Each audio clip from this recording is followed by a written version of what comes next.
Switching gears now to real estate. Despite the big headlines of store closures on Manhattan's Fifth Avenue and fears at Sears and other places, retail real estate is not quite in as dire a strait as you might think. And there may even be some deals out there to take advantage of. Diana Olick has our report tonight from Washington.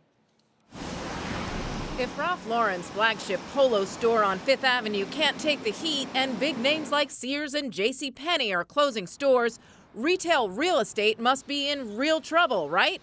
Maybe not. Because we're not seeing the retailers that are expanding, or we're not paying attention to them. So yes, those are the stores and the announcements that are making the headlines. But you see on some retailers, especially food and beverage store concepts, newer concepts are expanding. E-commerce is taking a big bite out of brick and mortar sales, but brick and mortar is filling back up with other types of offerings. The mix of stores that we're going to see in malls and shopping centers really does begin to change. Boutique fitness, specialty food offerings, things that people can't buy online. And some online stores like Warby Parker are going offline. When online retailers are opening those bricks and mortar stores, part of what they're trying to do is showroom.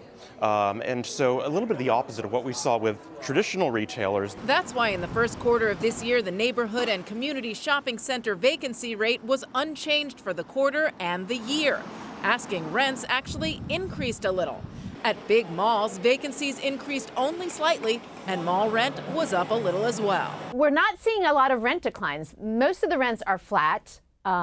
Because I think retailers are somewhat confident that they will fill the stores with those retailers that are expanding or the service providers. At so-called Class A malls, those with high-end anchor stores, business is brisk. But the stocks of the companies that own these properties are getting hit by the hype.